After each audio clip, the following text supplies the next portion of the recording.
The Herald Tribune Forums is broadcast on WNYC as scheduled. For the first in the new series of lectures to the laity, WNYC FM takes you now to the New York Academy of Medicine.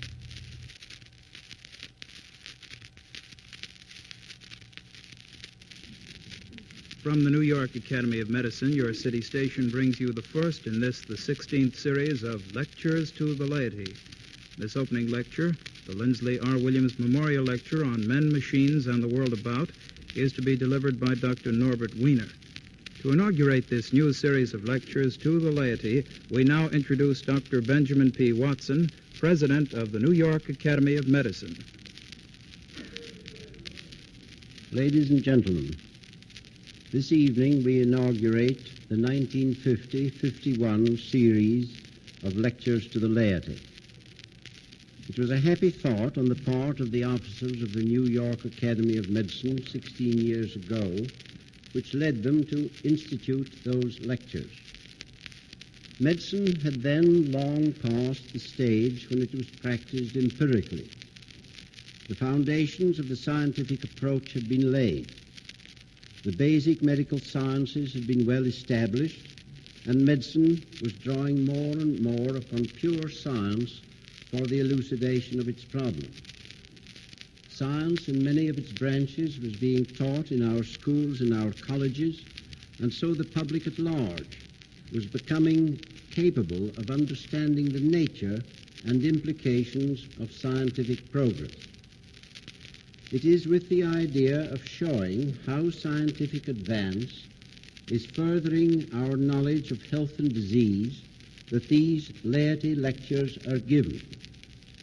With each passing year, new knowledge has come, and the Academy has tried to pass it on to you by inviting to address you scientists and clinicians who have the ability to explain in simple language the nature and results of their own researches and those of others in their field.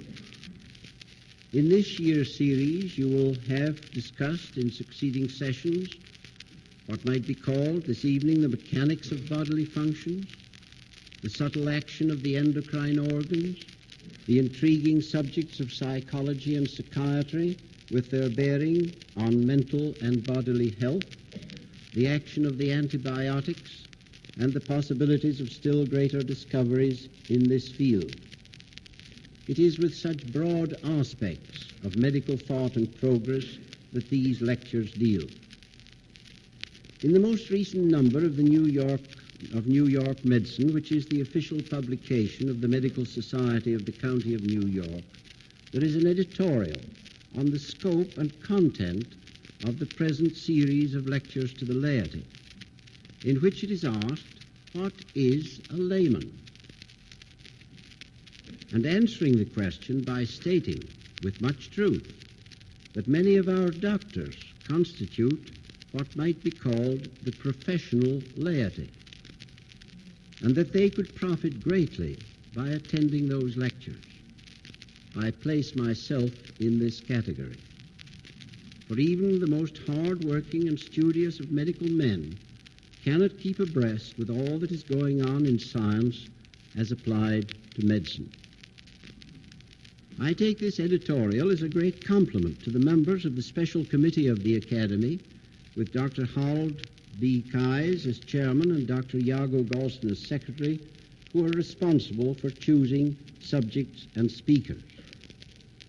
The Academy is also deeply grateful for the interest taken in those lectures by the Board of Education, and particularly the interest taken by Dr. I.H. Goldberger in acquainting all the staffs in that large department with these laity lectures. Dr. Keyes, Dr. Galston have been instrumental in getting together this series of lectures, and I'm going to call on Dr. Keyes, Dr. Harold B. Keyes, to address you for a moment. Dr. Keyes.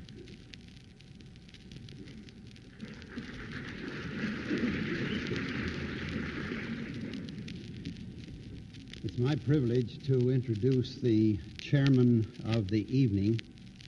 And before I do that, I wish to do what is definitely done each year. You will notice that these are called the Lindsay R. Williams Memorial Lectures, and I wish to comment on that subject. For some years now, it has been our custom to dedicate the first in the series of our annual laity lectures to the memory of Dr. William Lindsay R. Williams, the first director of the New York Academy of Medicine. It is more than fitting that we should do so, for he was a precious and a rare being, one who combined in his person the best qualities of the medical statesman and of the conscientious citizen. Devoted as he was to the advancement of medical education, Dr. Williams was not one whit less eager that the public should share in the knowledge of all that pertains to the prevention of disease and the promotion of physical and mental well-being. When he became the director of the Academy, and even while he was busy with the 1,001 details involved in the planning and construction of this building, and in the reorganization of the Academy's administrative and other functions, he found time and energy to plan and to agitate for the extension of the Academy's service to the lay public. I say agitate advisedly, for not everyone shared his conviction on that score, and some were strongly opposed. But in time his judgment prevailed, and years have shown how well he planned and how clear was his vision. Lindsay Williams fostered the laity lectures with enthusiasm, and I believe he would have warmly approved of this year's series. We wish again to welcome Mrs. Williams to this lecture tonight. Now it is my privilege to introduce the chairman of the evening, Dr. Theodore Shedlovsky, a scientist, expert in physical chemistry, and associate member of the Rockefeller Institute. He is both a good and an intimate friend of the speaker of this evening, Dr. Wiener, and hence preeminently fitted to serve as chairman. It gives me pleasure to introduce Dr. Shedlovsky.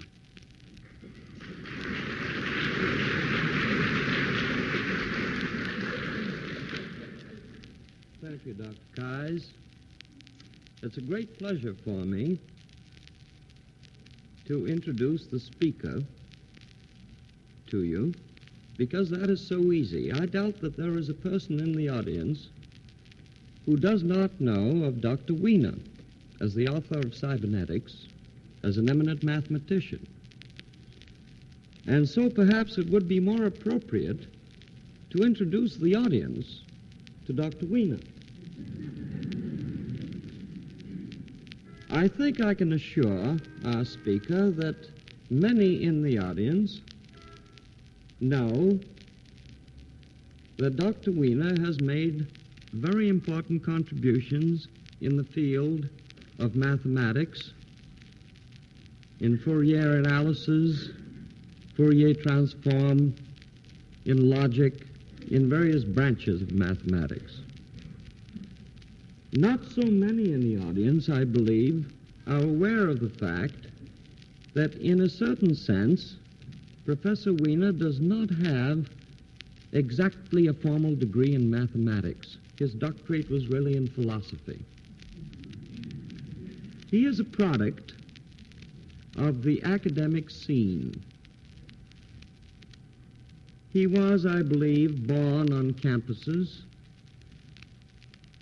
He got his bachelor's degree at Tufts, his doctorate at Harvard.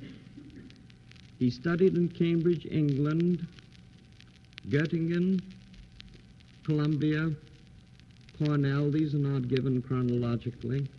He is taught at the University of Maine, in Providence at Brown, at Tsinghua University in China and has been in the mathematics department for some over 30 years at the Massachusetts Institute of Technology. Dr. Wiener is a man of many gifts, and I think that it would be presumption to enumerate any of them. However, I want to make sure that he realizes that in this so-called lay audience, there are many people, I'm certain, who have heard about his cybernetics second or third hand and have heard that it has something to do with electronics, with machines, with human beings, and that there is something there of drawing a parallel and almost an identity between man and the machine.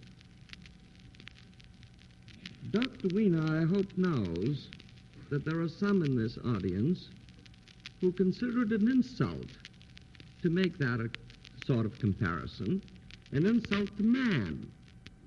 There are others, Dr. Wiener, I'm sure, who consider it an insult to the machine. Now, we are the laity, and New Yorkers, most of us, and many of us recall, as I do, a cartoon in a magazine called New Yorker by...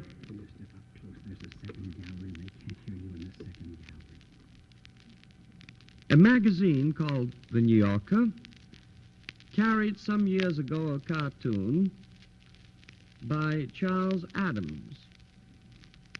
This cartoon depicted a scene in a factory in which figures who looked like steel armor robots were busy with wrenches, screwdrivers, and other equipment in making others like them.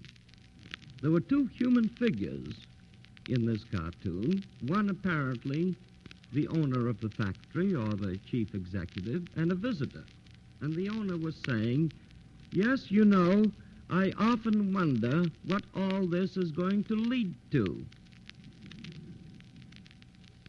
I tell this story because I hope that in his discourse tonight, our speaker may perhaps touch on some of the implications of this cartoon. Now, Dr. Wiener, as members of the laity,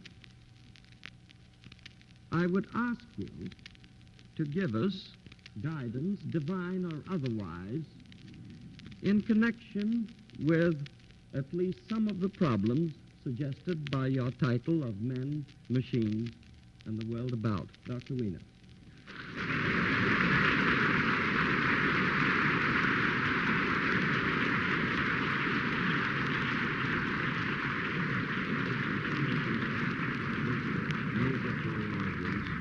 Is this about the right distance?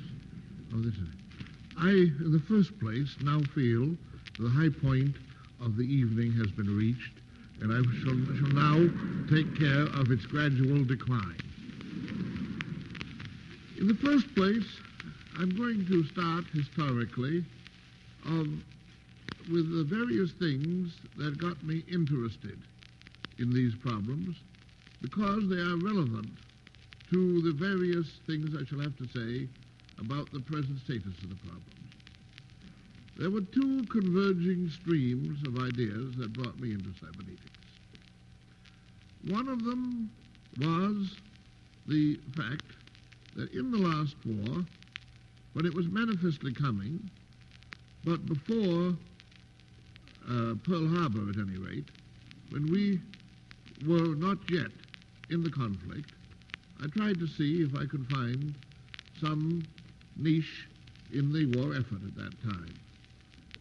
In that particular problem, I looked for something to do and found it in connection with automatic computing machines. Automatic computing machines of what is called an analogy sort, in which physical quantities are measured and not numbers counted had already been made very successfully by Professor Vannevar Bush. But there were certain gaps in the theory. One of the gaps I can express mathematically by saying that these machines could do ordinary differential equations, but not partial differential equations. I shall express it physically by the fact that these machines could work in one dimension, namely time, but not in any very efficient way in two dimensions, or three.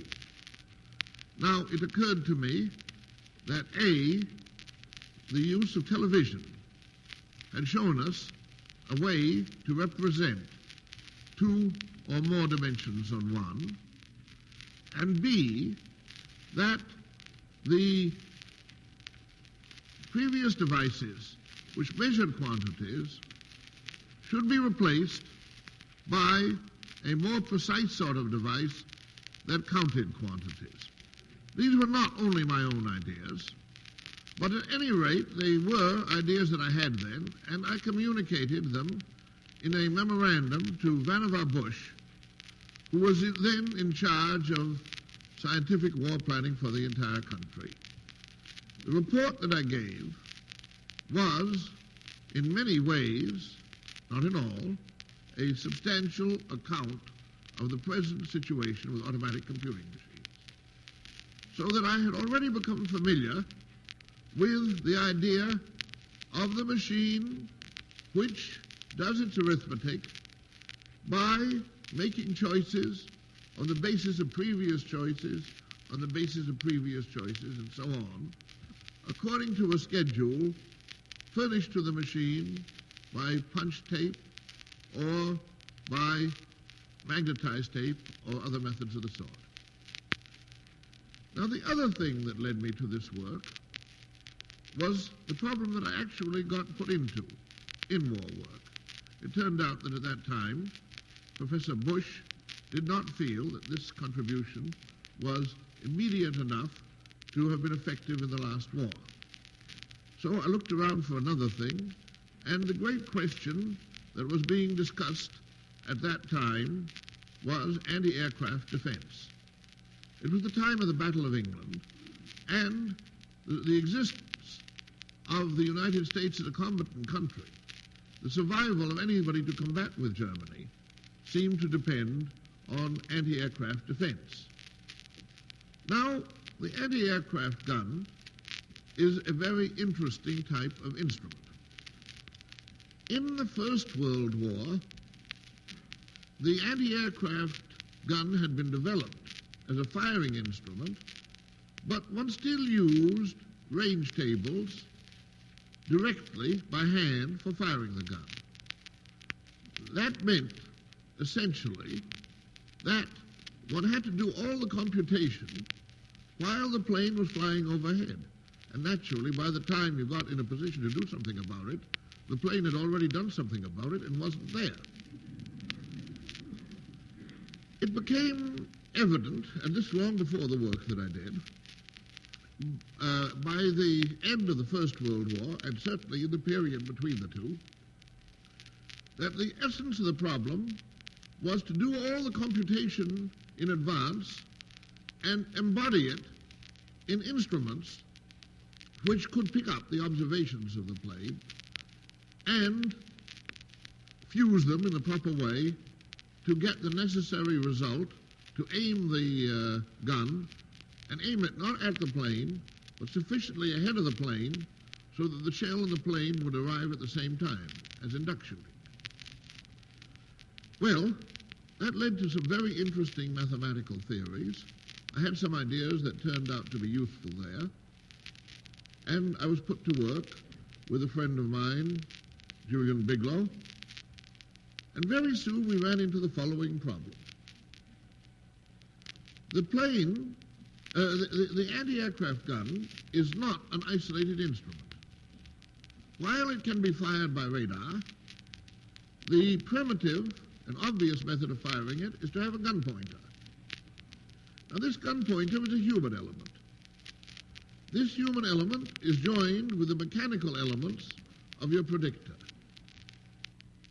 The actual fire control is a system involving human beings and machines at the same time, and must be reduced from an engineering point of view to a single structure, which either means a human interpretation of the machine or a mechanical interpretation of the operator, or both. Now, we were forced then, both for the man firing the gun and for the aviator himself, to replace them in our studies by appropriate machines. The question came, how would we make a machine to simulate a gun pointer? And what troubles would one expect with such a machine?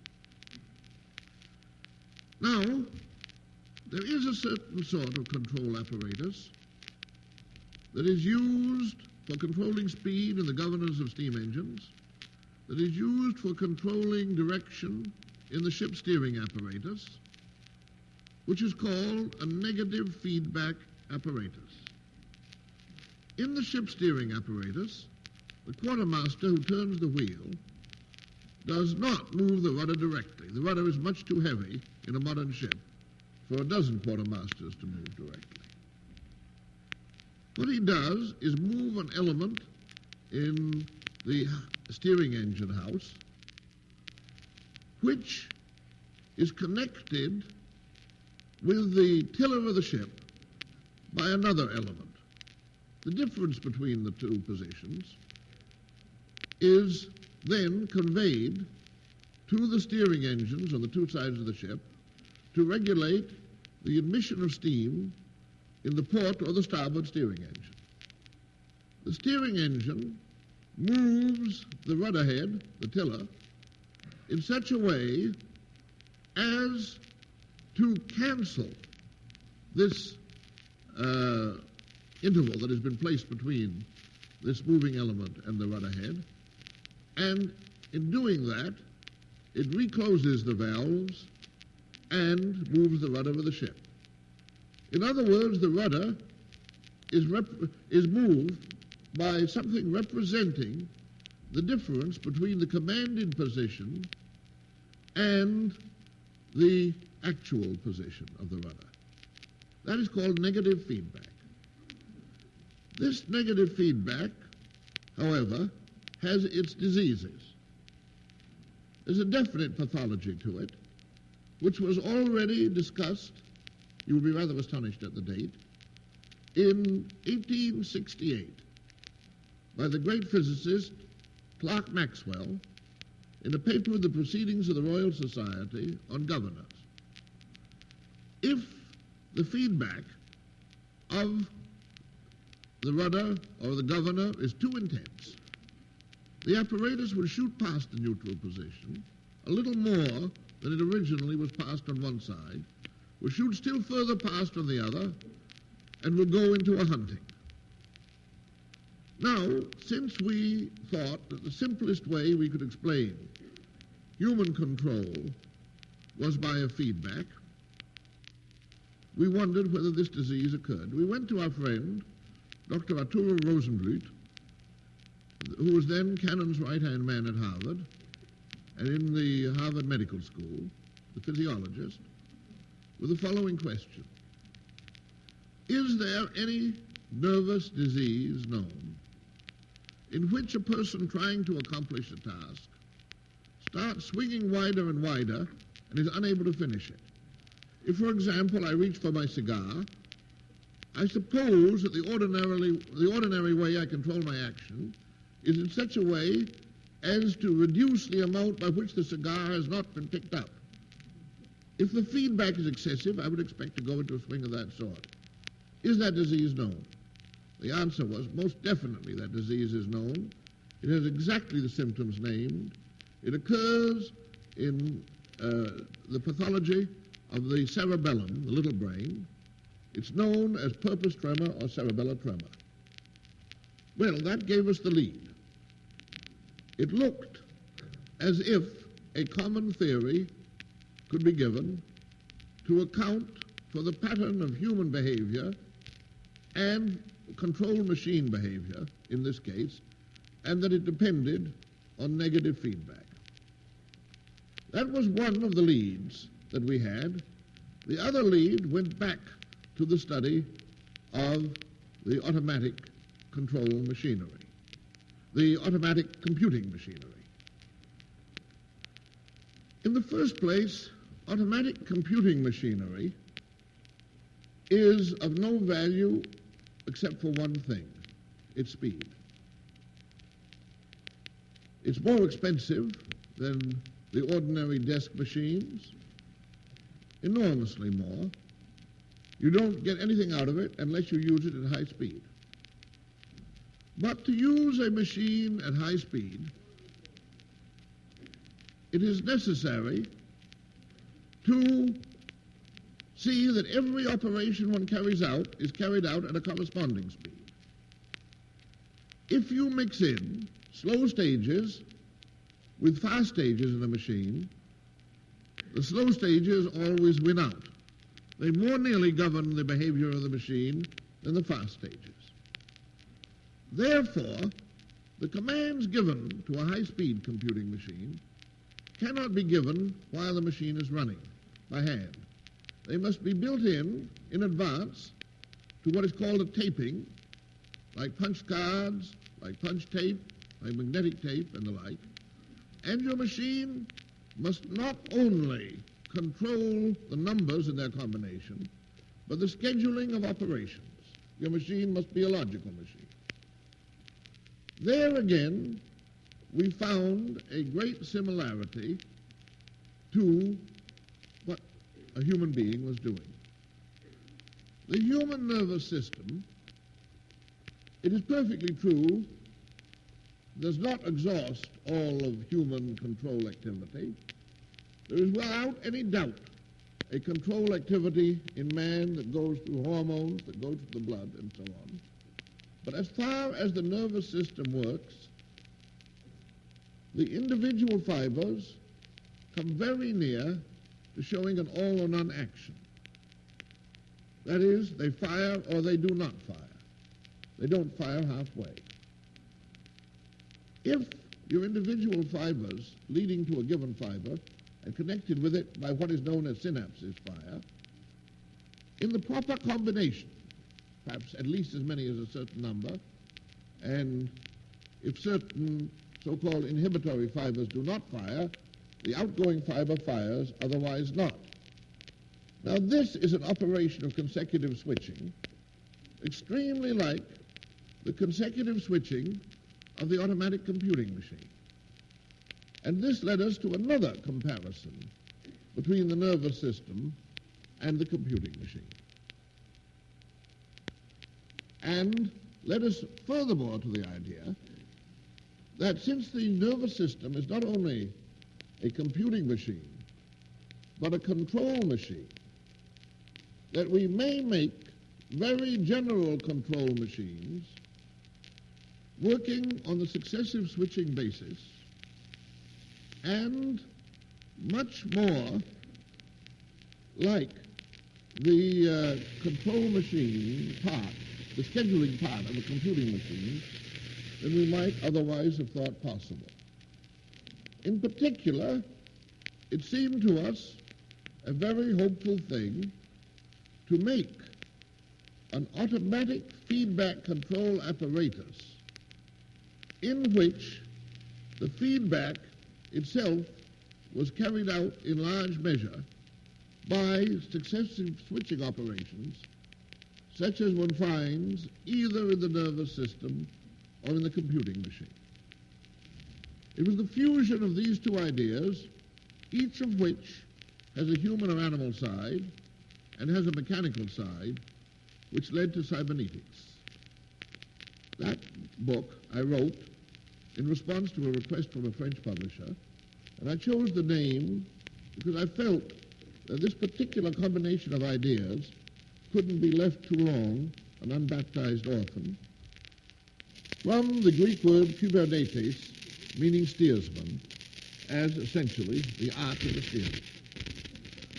Now, from here on, I can go ahead in very many ways. The first thing that I want to say is that feedback mechanisms are well known to occur not only in the voluntary action of the human body, but are necessary as necessities for its very life. A few years ago, Professor Henderson of Harvard wrote a book entitled The Fitness of the Environment. Anybody who has read that book must regard it as very much of a miracle that any organism can live, and particularly a human organism. Man cannot exist over any variety of temperatures. For that matter, there is no active life, certainly above the boiling point and below the freezing point, and most planets probably don't have temperatures lying in that convenient range. When I say boiling point and freezing point, I mean of water, because water is a very distinct and special sort of chemical substance. Now, even a fish can't exist at boiling point as alive. It can exist from something like our own temperature to something around freezing point, perhaps a little below, but not much below.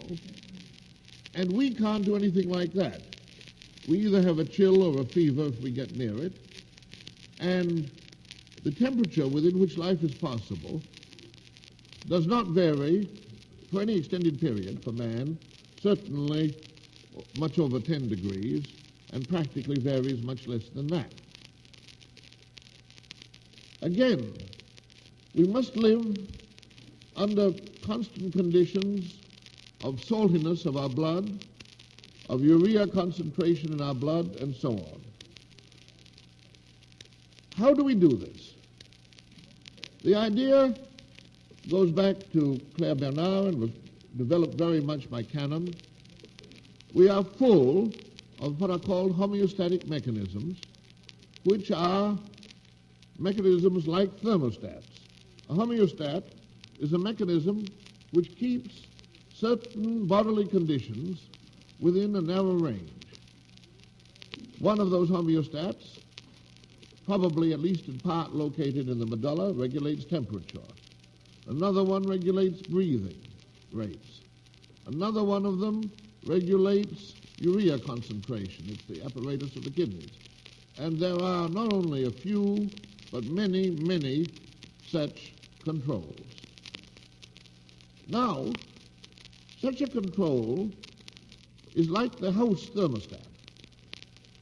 The house thermostat, if you remember it, is a piece of apparatus which has a little thermometer in it made of two pieces of metal. It makes a contact at one temperature and breaks it at others, and it regulates the admission of oil to the furnace and the ignition of that oil. The interesting thing is it has its own pathology.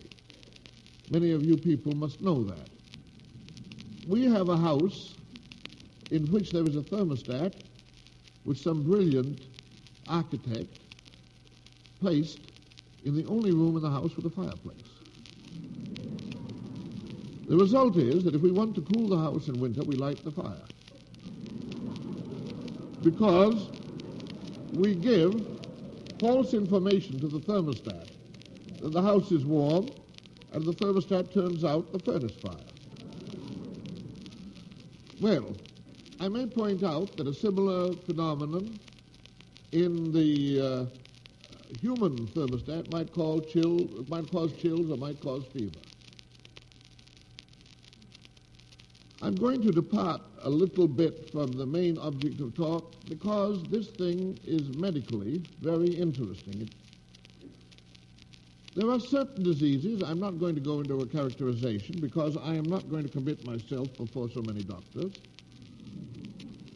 in which the production of certain substances, say cells, the density of certain cells in the blood, as in leukemia, is increasing steadily. However, this steady increase is rather a regular thing in the disease. The actual rate of production and destruction of the cells is much, much higher than the rate of increase of them.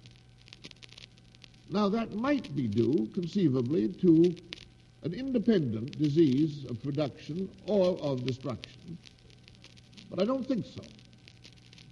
Because if these two phenomena give you big quantities that are nearly the same, a relatively small change in one will throw their difference out badly and produce a great irregularity in the difference.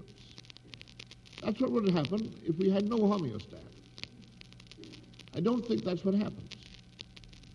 I think that the regularity of the process is an indication that we have a homeostat which is working, but working at the wrong level, as if the spring of the house thermostat were changing.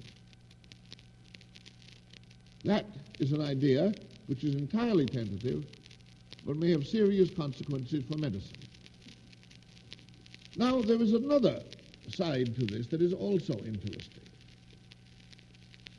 The homeostats in the body that I've spoken of are built into the human body. Can we make a homeostat that is partly in the body and partly outside? The answer is definitely yes. Dr. Bickford at the Mayo Clinic, and he's been followed in this by Dr. Vercianu in the Cushing Veterans Hospital in Framingham, has made an apparatus which takes the brain waves of the electroencephalogram, amplifies them up, and uses the total number that has passed for standard time, or that has passed, to inject anesthetic, either into the veins or into a mask. The procedure is this. As the patient goes under, the brain waves become less active, the injection becomes less, and less injection is actually needed to keep the level of anesthesia. In this way, anesthesia can be kept at a reasonably constant level for hours. Here you have a homeostat, which is a manufactured one. I don't believe that this is the last example in medicine. I think that the administration of drugs by homeostats, which read directly their physiological consequences, is a field which has a great future. However, I say this tentatively. Now, so far, I have been talking about man. Let's go to the machine, on the other hand. Where will we find a case where a homeostatic machine is particularly desirable? The chemical industry is a very interesting case. A chemical factory is generally full of pipes carrying acids or alkalis or explosives or, at any rate, dangerous substances to work with. When certain thermometers reach certain temperatures and when certain colorimeters give certain readings and certain pressures have been reached and so on, somebody turns certain valves. He'd better turn the right valves, particularly if it's something like an oil cracking plant or an atomic chemical factory dealing with radioactive materials. But if he has to turn valves on the basis of the readings, then we can, as in the anti-aircraft gun, build in advance the combinations which should turn valves to distinguish them from those that don't. And the valves can be turned through amplifiers, through what is essentially computing apparatus, by the reading of the instruments themselves. The instruments are sensor organs. Now you may say, very good, but you have to have a man to provide for the emergency turning off. By the way, it's extremely desirable not to have people in a factory that's likely to explode any time. People are expensive to replace, and besides, we have certain elementary humanitarian instincts. But the answer is a man likely to give better regulation in emergency than an instrument? The answer is no. For this reason, any emergency that you can reasonably think of, you can provide for in your computing and control apparatus. If at the time of the emergency you can't think of what to do, before the time you cannot think of what to do, during the emergency you're almost certain to make a wrong decision. If you cannot figure out a reasonable course of conduct in advance, you simply do not find that the Lord will give you the right thing to do when the emergency comes. Emergencies are provided for in times of peace, and I mean also by that emergencies like the falling of an atomic bomb, about which I may or may not have something to say later. Now, then, for perfectly legitimate and even humanitarian reasons, the automatic control system is coming in chemical industries and other especially dangerous industries. However, the same techniques that make that possible makes the automatic assembly line possible for automobiles. The automatic assembly line possible perhaps even in the textile industries. And I can think of dozens of other industries. The interesting point here is this, that while the succession of orders that you give can be almost infinitely varied in a machine, the instruments which give successive orders are practically standard no matter what you're doing. There are two variants. One is the quasi-human hands to which they lead, and the other is the sequence of orders put in. Now, to change from one, say, make of car to the other, to change from one style of body to the other in an automobile assembly line, you would not measure the order-giving machinery. You would measure the particular taping. You would alter the particular taping of that machinery. There's a very interesting thing here. I suppose that a good many of you have seen the movie Cheaper by the Dozen. And in that movie, what I conceive to be the main leading idea of the Galbraiths is completely missed, as it would be in most movies. The Galbraiths had the idea that man was not working anywhere like full efficiency in his ordinary operations. They thought that families of a dozen were not had by people simply because of the stupidity of people in running their daily tasks, which could be avoided by a better ordering of those tasks. That was the motive behind the large family. That was the motive behind the systematic bringing up of those children. Now, however, when you have simplified a task by reducing it to a routine of consecutive processes, you have done the same sort of thing that you need to do to put the task on a machine and run the process by a completely automatic machine.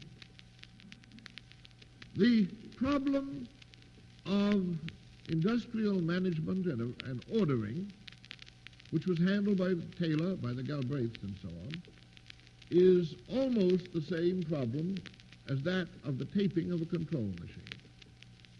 So that instead of actually improving the conditions of the worker, it has telescoped the worker out of the picture. That is a very important thing because it is a process that is taking place now. I want to say that we are facing a new industrial revolution. The first industrial revolution represented the replacement of the energy of man and of animals and the power by the energy and power of the machine. The steam engine was its symbol. Well, that has gone so far that there's nothing that a man with pick and shovel can do but glean after a bulldozer. There is no rate at which pure pick and shovel work can be paid in this country which will guarantee the man doing it a living. It is simply economically impossible to compete with the bulldozer for bulldozer work. The new industrial revolution, which is taking place now, consists primarily in replacing human judgment and discrimination at low levels by the discrimination of the machine.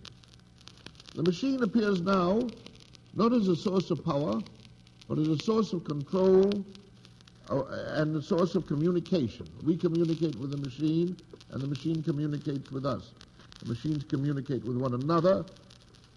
Energy and power are not the proper terms to measure them. Well, if we, in the small way, make human tasks easier by replacing them with a machine execution of the tasks, and in a large way eliminate the human element in these human tasks, we may find that we have essentially burnt incense before the machine god. There's a very real danger in this country in bowing down before the brazen calf. The idol is the gadget. And I know very great engineers who never think further than the construction of the gadget and never think of the question of the integration between the gadget and human beings in society. If we allow things to a reasonably slow development, then the introduction of the gadget, as it comes in, may hurt us enough to provoke a salutary response, so that we realize that we cannot worship the gadget and sacrifice the human being to it. But a situation is easily possible in which we may have a disastrous result. Let us suppose that we go tomorrow to war with Russia. Now, I think that Korea, if it has shown us anything, has shown us that modern war means nothing without infantry. The problem of occupying Korea is serious enough. The problem of occupying China and Russia staggers imagination. But we shall have to prepare to do that if we do go to war, at the same time as we have to keep up an industrial production to feed the army. Feed it with munitions as well as ordinary food and ordinary equipment, second to none in history. We shall have to do a maximum production job with a labor market simply scraped to the bottom. And that means the automatic machine. A war of that sort will mean putting a large part of our best engineering ability in developing the machines within 2 months, probably.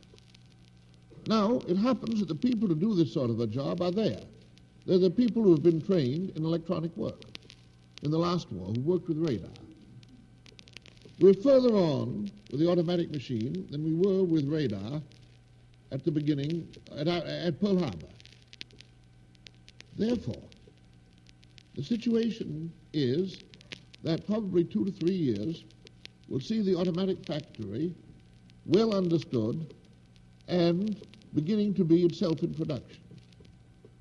And that 5 years or so will see it something of which we possess the complete know-how and of which we possess a vast backlog of parts.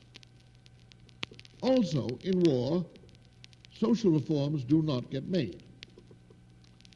At the end of such a war, we'll find ourselves then with a tremendous backlog of parts and know-how, which is extremely tempting to anybody who wants to make a quickie fortune and get out from under and leave the rest of the community to pick up the pieces.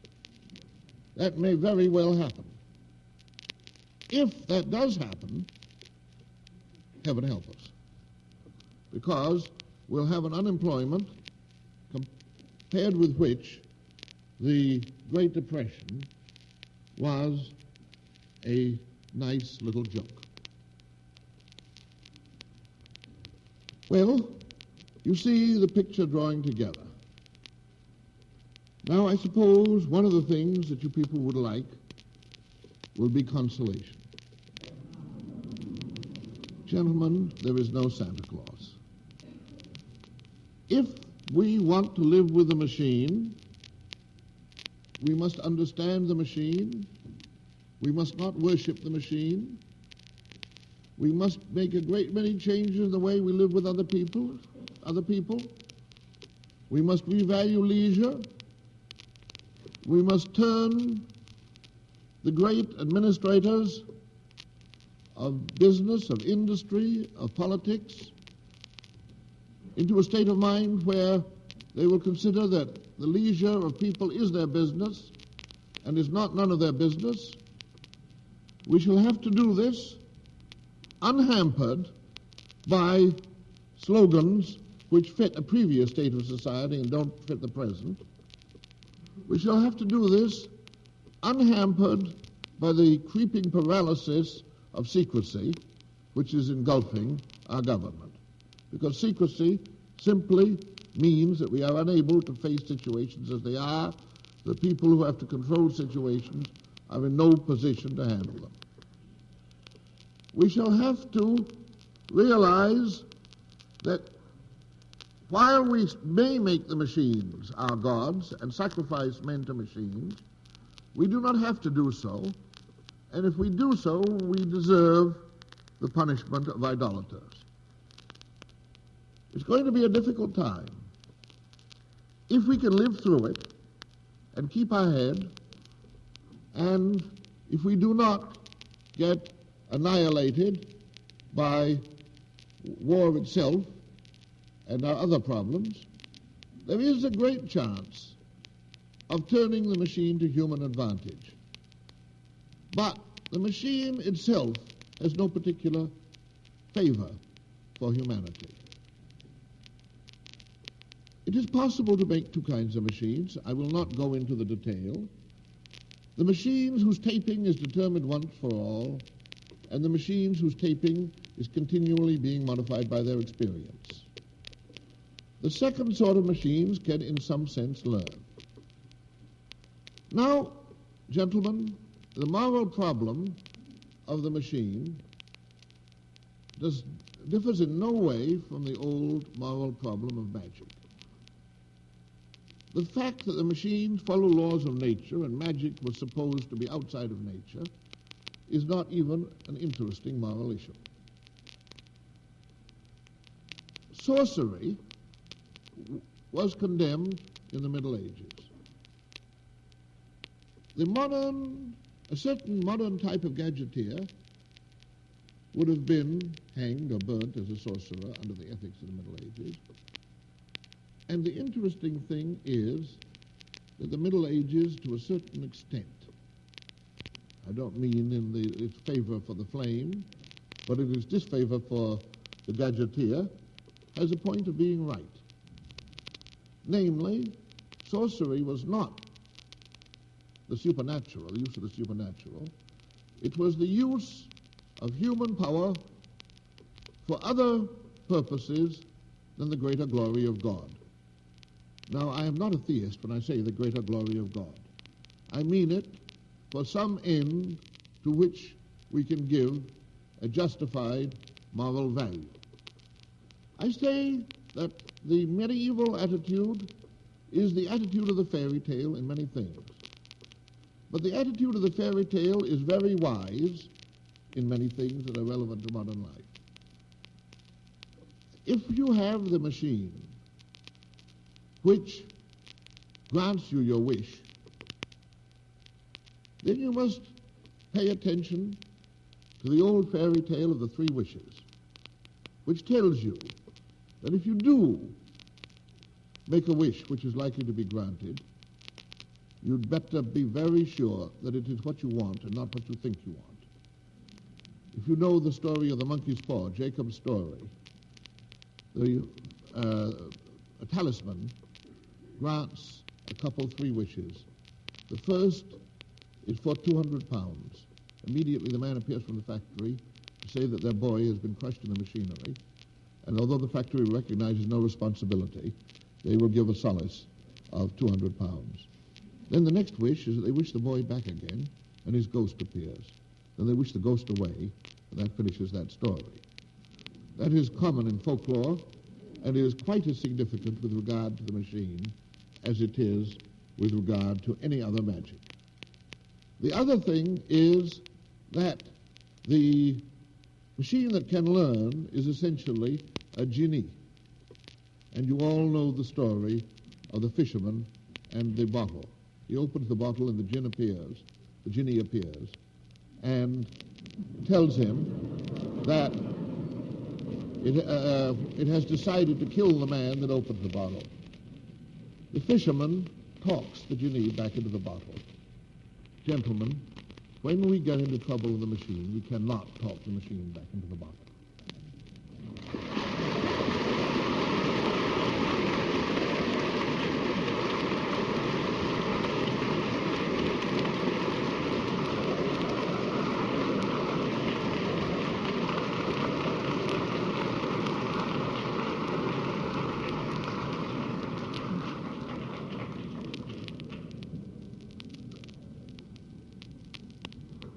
You will be given an opportunity to ask questions of Dr. Wiener, and I think there will be ushers with some paper pass about you. You have been listening to the Lindsley R. Williams Memorial Lecture, the first in this new series of lectures to the laity, which has been delivered by Dr. Norbert Wiener. The subject of Dr. Wiener's talk was Men, Machines, and the World About. Unfortunately, your city station does not have the time to take this question and answer period. The next of these lectures to the laity will be broadcast by WNYC-FM on Wednesday, November 15th at this same time. The speaker, Dr. Hans Selye, will talk on the Renaissance in endocrinology. The lectures to the laity are brought to you by WNYC-FM direct from the New York Academy of Medicine as a public service feature. Following station identification, we join the facilities of WNYC-AM, now broadcasting the proceedings of the 1950 Herald Tribune Forum. This is WNYC-FM, the high-fidelity voice of New York City.